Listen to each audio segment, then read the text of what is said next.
You thought I wouldn't find out, didn't you? My voice was steady, measured. Not loud. Not angry. Just enough weight to make her breath hitch for half a second before she covered it up with a smirk. Hannah sat across from me at the kitchen table, arms crossed, back straight. Her dark eyes flicked to the side, looking for an escape route. Tell. Always had been.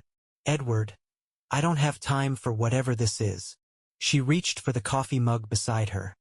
Fingers wrapped tight around it like it was an anchor. If you're pissed off about something, just say it.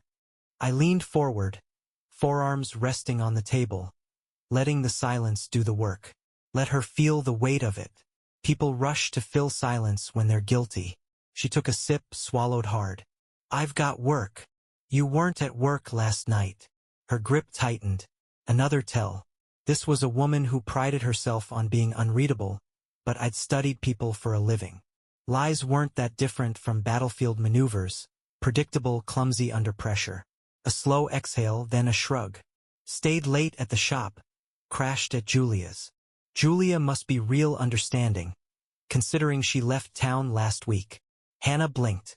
She covered quickly, pushing the chair back and standing. Jesus, Edward, you tracking my every move now? That what this is? I told you, the shop's been. Shut up. She did. Not because she was scared, but because she knew. She knew I wouldn't open my mouth unless I had the facts lined up like a row of loaded magazines. I stood, pulling my phone from my pocket, tapping the screen.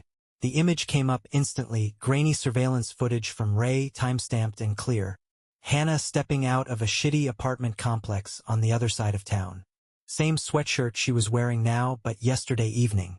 The same time she'd told me she was at the shop. And then, the real kicker, George Carter following behind her, rubbing sleep from his eyes, stretching like he had nowhere to be. He was younger than me, but not by much. Built lean, the kind of guy who survived on charm and luck. I hated his type on principle. Hannah's breath came in slower now. Calculating. She looked from the screen to me, then back again. A beat of silence. Then she laughed. It wasn't a nervous laugh. It wasn't embarrassed either. It was the kind of laugh that comes from someone who had already decided their own guilt didn't matter. So this is what we're doing now? She said, arms folding again. Catching each other in lies? You want me to go through your phone? See where you've been, who you've been meeting with? You won't find a damn thing. Sure. She let out another short breath, shaking her head. You always were careful, weren't you, Edward? Calculated. Like every damn thing in this house is just another operation. You should have been careful. I slid the phone back into my pocket, stepping closer. Close enough to watch the shift in her expression. That flicker of uncertainty she tried to mask. You think I didn't know? I knew 3 weeks ago. I've just been waiting to see how far you'd go with it. She tensed, but covered it with another scoff. And what, now you're gonna hit me with some big moral speech? Say I broke your heart? Please. I stepped back. No speeches. Just facts. Her fingers curled into her sweatshirt sleeves, gripping the fabric. For the first time since I'd spoken, she had no quick comeback. The kitchen clock ticked behind me, filling the space. I let it. She wasn't going to talk her way out of this. Finally, she exhaled, shaking her head. You were never going to be enough for me, Edward. I nodded. Expected as much. You were never enough for me either. You just didn't know it yet. I grabbed my keys from the counter and walked out the door before she could answer. The air outside was cool, the kind of early morning chill that settled deep into your skin before the sun had a chance to burn it off. I didn't rush to the truck. Didn't slam the door. Just climbed in, started the engine, and pulled away like I had nowhere particular to be. But I did. Ray Roberts was waiting for me at the Rusted Nail, a dive bar on the edge of town that never quite looked open but never quite shut down either. The neon beer signs in the window buzzed, half burnt out, flickering like they were on their last leg. Inside, it smelled like old wood, cheap whiskey, and the kind of regret that seeps into the floorboards. Ray was already at a booth, nursing a black coffee that I knew had been sitting too long. His hands, scarred from a lifetime of bad decisions, curled around the mug as he watched me approach. Figured you'd show up, he said, pushing a manila folder across the table before I even sat down. I slid into the seat, flipping it open. Photos, screenshots, transcripts, everything I already knew, but now it was packaged neatly, airtight. How bad is it? I asked, though I already had a feeling. Ray huffed out a breath, rubbing a hand over his jaw. Depends on what you call bad. She's been meeting him for about 2 months, but only started staying over the last few weeks. I pulled bank records, too. She's been siphoning cash. Small amounts, but consistent. I clenched my jaw. Where's it going? Ray tapped a page. Cash withdrawals mostly, but some of it got dumped into a separate account. Name on it? George Carter. That was all I needed to hear. I shut the folder and leaned back, staring at the faded wood paneling on the wall. She's a real piece of work. Ray took a sip of coffee, grimaced, and set it down. You didn't marry her for her morals. Clearly. I tapped my fingers against the table, thinking. You run a background on him? Ray nodded, reaching into his jacket. He pulled out another folder, thinner than the first. Nothing impressive. Grew up in Nashville, floated around a couple states before landing here. Used to work construction, then got into tattooing about 10 years ago. Has a rap sheet, but nothing serious. DUI, a couple bar fights. 1 count of fraud that got dropped before trial. But the interesting part? This isn't his first time screwing around with another man's wife. I raised an eyebrow. 3 different affairs, all with married women, Ray continued. One of them ended in a restraining order when the husband got too close to rearranging his face. Guy's a parasite, Edward. He finds women looking for an escape, tells them what they want to hear, then drains them dry. So he's a leech. Pretty much. I exhaled through my nose, feeling the weight of it settle in my chest. This wasn't just some random screw-up. Hannah had walked straight into the arms of a guy who made a habit out of screwing over men like me. Ray studied me for a second, then leaned in slightly. So what's the move? I met his eyes. We start closing doors. Ray smirked, the kind of look that said he already knew where this was going. Figured you'd say that. I stood, shoving the folder under my arm. Keep an eye on him. See where he moves, who he talks to. And I want to know how much more she's taken. You got it. I left him there and walked back out into the morning light. The town was waking up, people going about their day, unaware that someone's life was about to get a lot harder. Good. I climbed into the truck, rolled my shoulders, and picked up my phone. 1 call, quick and to the point. Samuel, I said as soon as he picked up. I need to move forward with the divorce. My lawyer didn't even sound surprised. Figured that was coming. And I want full financial leverage. No assets go to her, no payouts, nothing. If there's a way to make sure she walks away with less than she came in with, do it. Samuel chuckled, the sound dry and sharp. You always did like going scorched earth. I put the truck in drive. Only when it's deserved. I kept things quiet. No shouting matches, no accusations, no desperate last conversations. That wasn't my style. People like Hannah and George expected chaos. They expected tears, fights, maybe some pathetic attempt to win them back. That's why I gave them nothing. Instead, I let the walls close in. George's first problem came 3 days later. He showed up at his shop to find the landlord waiting with an eviction notice. Unpaid back rent, complaints from neighbors, and a lease violation for unauthorized renovations. His little empire of flash tattoos and cheap thrills was crumbling. Hannah's problem hit the same afternoon. She walked into our joint bank account and found the balance sitting at an even 0. I hadn't taken the money. I just made sure she couldn't, locking her out with a single call to Samuel. The private account she'd been siphoning into? Frozen under fraud review. I was in my truck when she called, her number lighting up the screen. I let it ring twice before answering. You drained the account, she snapped, no pretense, no buildup. I kept my eyes on the road, voice level. Correction. I locked it. You drained it. This is bullshit, Edward. I smiled. So is adultery. A pause. I could hear her breathing, fast and tight, like she was trying to hold something back. I need money. Should have thought about that before you played house with George. She scoffed, and I could picture her pacing, one hand in her hair, mouth tight. You're really gonna make this ugly? It was ugly the second you made your choice.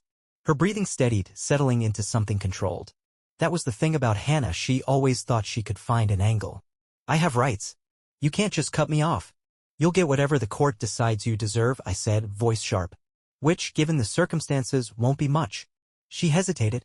I knew why. Because she'd read that contract when we got married. She knew I'd planned for worst-case scenarios. You want to punish me, she said finally. Fine. But don't act like you weren't checked out long before this. That almost made me laugh. Checked out? I'd been here, paying the bills, keeping the roof over our heads, dealing with every damn problem that came up while she drifted through life like it owed her something. But I didn't bother explaining that. She wasn't looking for an argument. She was looking for a weakness. She wasn't going to find one. I hung up. That night, I had Ray meet me in the back of a diner on the east side of town. A place where the coffee tasted like burnt rubber, but no one asked questions. Ray slid into the booth across from me, nodding at the waitress when she poured him a cup. "Been watching your boy," he said, pulling a cigarette from behind his ear. "George's been sweating." "Good." I leaned back, arms crossed. "Any movement?" "He's been trying to pull favors. Called a buddy in Nashville, probably looking for a loan. Had a meeting with his supplier yesterday. Looks like he's short on cash for ink and equipment. He knows the walls are closing in." Ray exhaled slowly, tapping his cigarette against the table. "He also had a little meeting with Hannah." I didn't react, just let him keep talking. "Met up at a bar on 5th, he continued.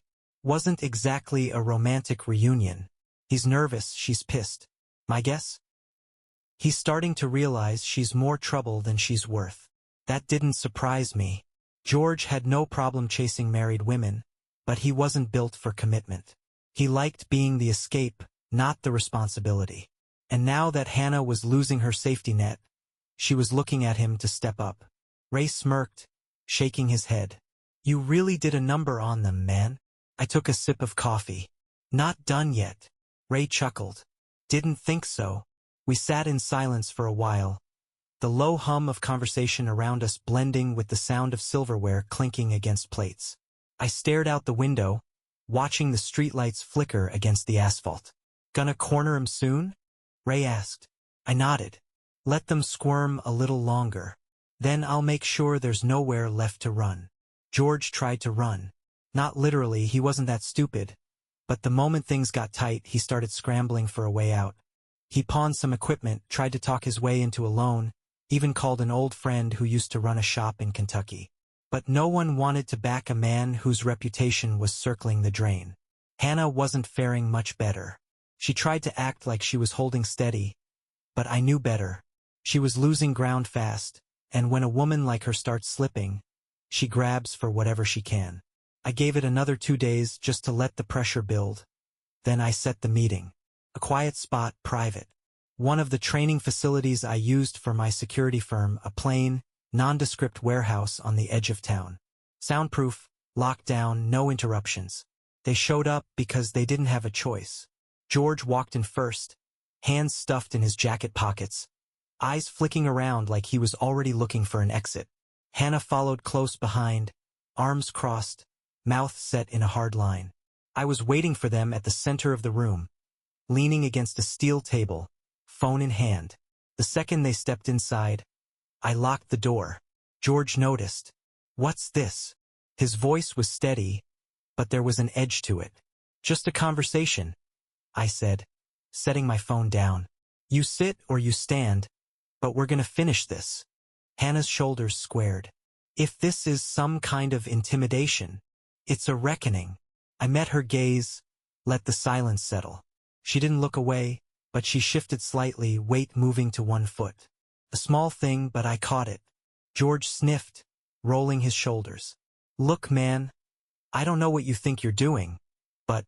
I held up a hand. "You don't talk unless I tell you to." He blinked, then laughed. "You serious?" I stepped forward, close enough that he had to tilt his head slightly to meet my eyes.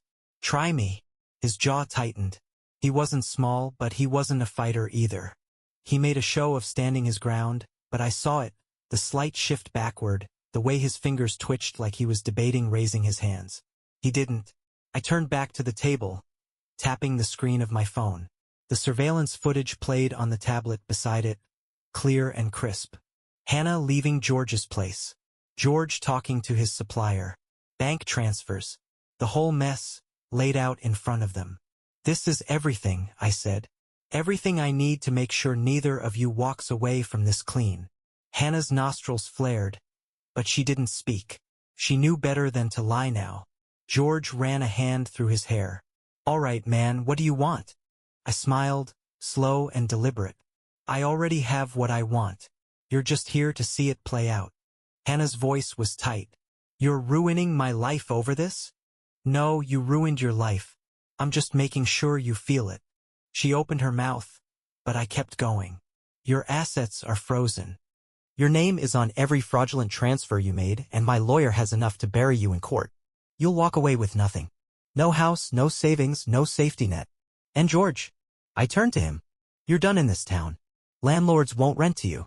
Your suppliers won't sell to you. Your customers are already hearing stories." He swallowed hard. "This is bullshit. This is consequences." Silence stretched between us. Hannah's jaw clenched. George's eyes darted to the door again. I picked up my phone, tapped the screen once. "That's Samuel," I said. "Finalizing everything as we speak. You'll be getting the papers soon."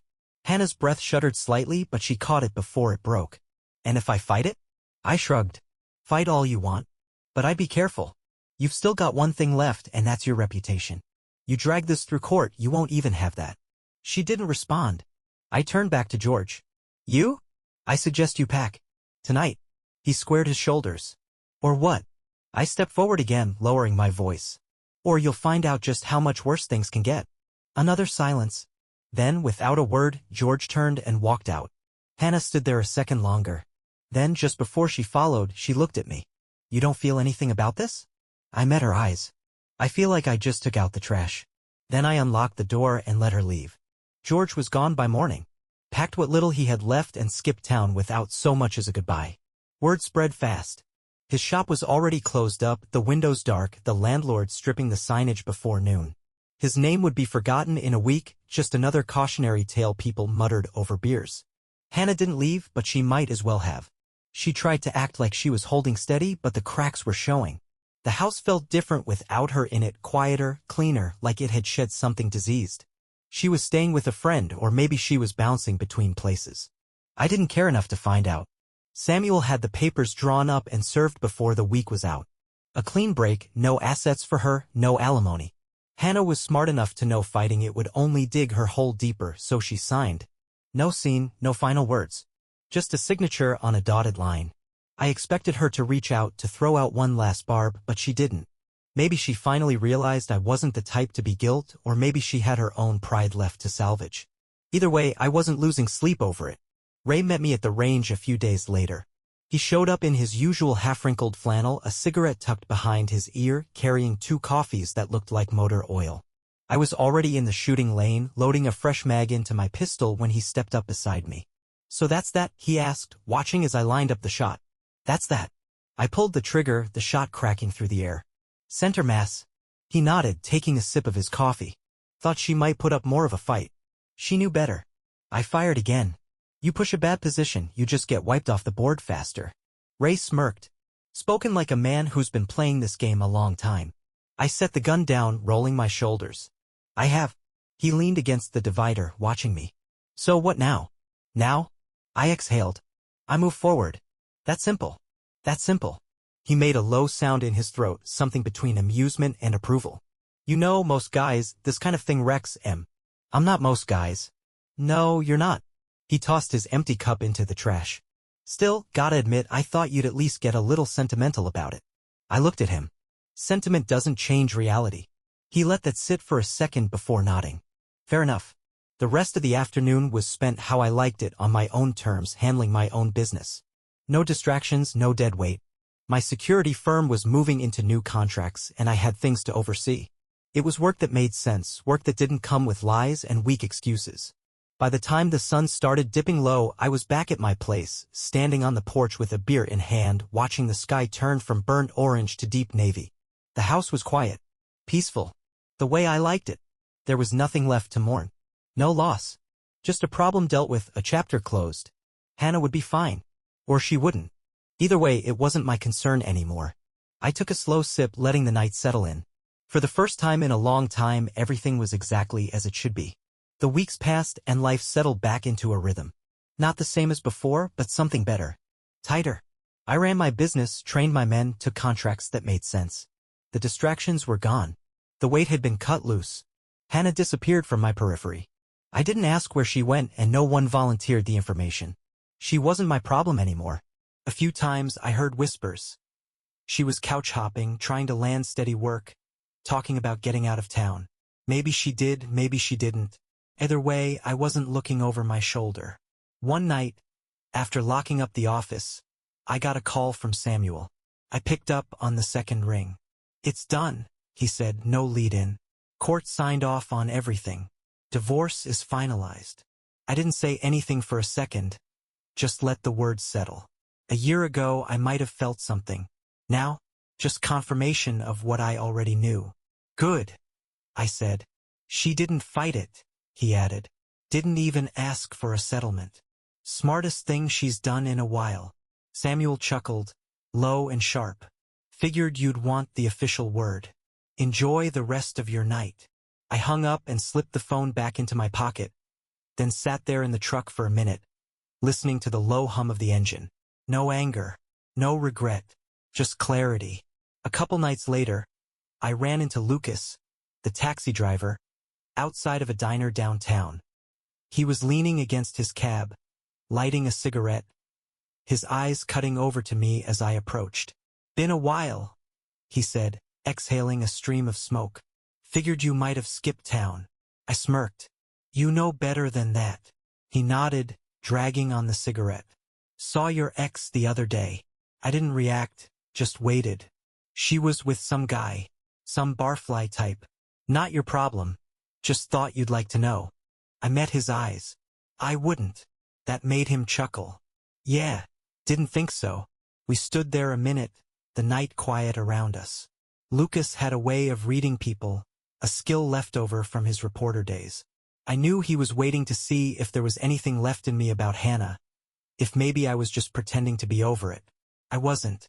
"You seem good," he said finally, flicking ash onto the pavement. "I am." He nodded, satisfied, then opened the cab door. "Well, if you ever want to grab a drink and trade war stories, you know where to find me." "Maybe." He laughed. "That's as close to a yes as I'll get. Take care, Edward." He pulled away, the red glow of his taillights disappearing down the street. I went home, cracked a beer, and sat out on the porch, stretching my legs out in front of me. The air was cool, the stars sharp against the dark. I thought about everything that had happened, about how things had played out. Hannah was gone. George was gone. I hadn't just survived it. I'd come out ahead, stronger, smarter, and for the first time in a long time, the future felt wide open. A few months later, I found myself in Nashville, sitting across from Samuel in a corner booth at a steakhouse with real cuts of meat and whiskey that didn't taste like regret. He'd insisted on meeting in person to celebrate the final nail in the coffin, but we both knew he just liked watching the aftermath of his work unfold. He cut into his ribeye, nodding approvingly at the marbling. "So, tell me, Edward, now that the dust has settled, how's it feel?" I took a slow sip of my drink. "Like a problem solved." Samuel chuckled. "That's simple, huh?" "It always was." He wiped his mouth with the napkin, leaning back. "Ran into an old friend of Hannah's last week. Apparently she took off. Some say Texas, some say Florida. Sounds like she burned through all her yates." I nodded, unsurprised.